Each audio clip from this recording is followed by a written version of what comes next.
Time now for an in-depth look at the market news on this Friday, and for that I'm joined on the line by Dr. Soo-young, professor of business at Chung-Ang University. Dr. Song, thank you for coming on today.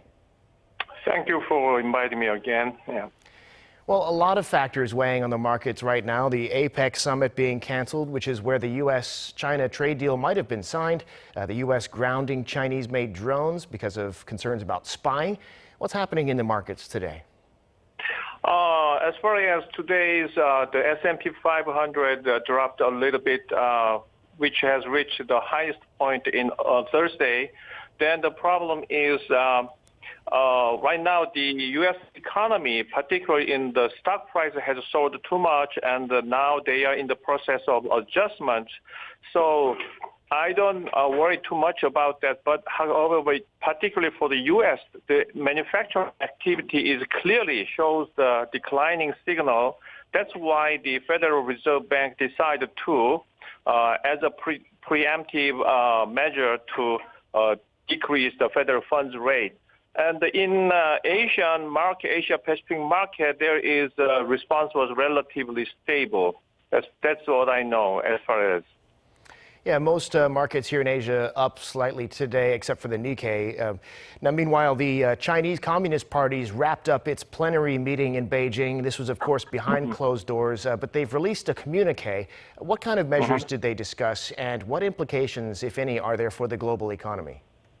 I think they are going to focus on the domestic market, and they would like to maintain the firm stance against U.S. and China trade deals.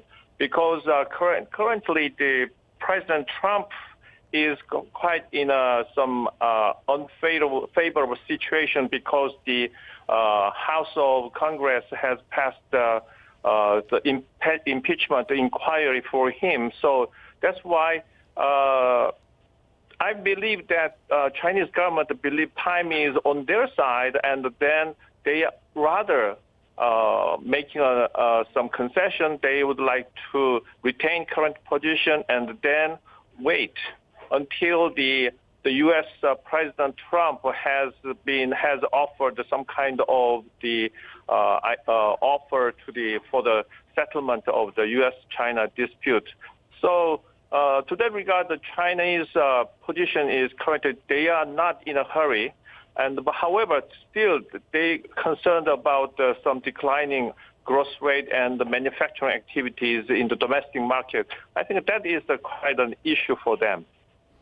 Yeah, on the impeachment front, at least in large part, that should be over by the end of the year, either way. But the Telegraph in the UK has an interesting article asking whether South Korea might become the new Japan in terms of its economy, and not in a good way, though, referencing a potential secular crisis worse than Japan's so-called lost decades. Do you think that's the situation we're actually facing? And if so, what can be done about it? Yeah, actually, I look over that article and news report in the Telegraph, and I think the interviewees described the current situation of Korean economy is quite misleading and misjudging, I believe. The reason is because the current crisis is not comparable with the 1997 economic crisis. At that time, the crisis took place only in East Asia.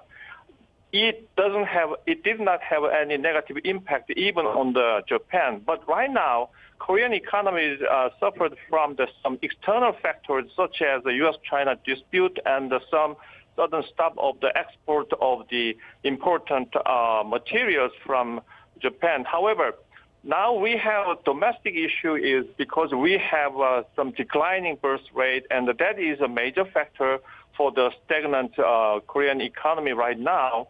And I hope the externality could be improved in the meantime, but as long as the U.S. China trade dispute has been resolved, and then we could rejuvenate the relationship between the Korea and Japan. However, North Korea's stance is right now is very unstable or subject to uncertainty. That's why we have some headwind politically, but economically, because relative to other OECD countries' performance, our country's performance are not as bad as the others. So to that regard, we don't have to worry.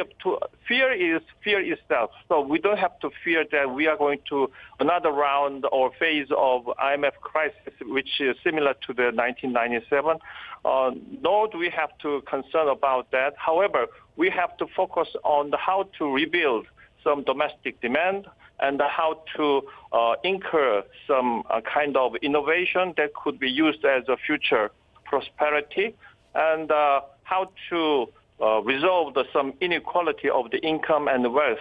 That is some daunting job for the current government. But the other things are, I don't think that is, from the politically right now, the current government could be in some favorable position in right now. Well, it's a very interesting discussion. We'll have to save it for next time, though. Dr. Song, thanks so much for your insights today. Yeah, thank you.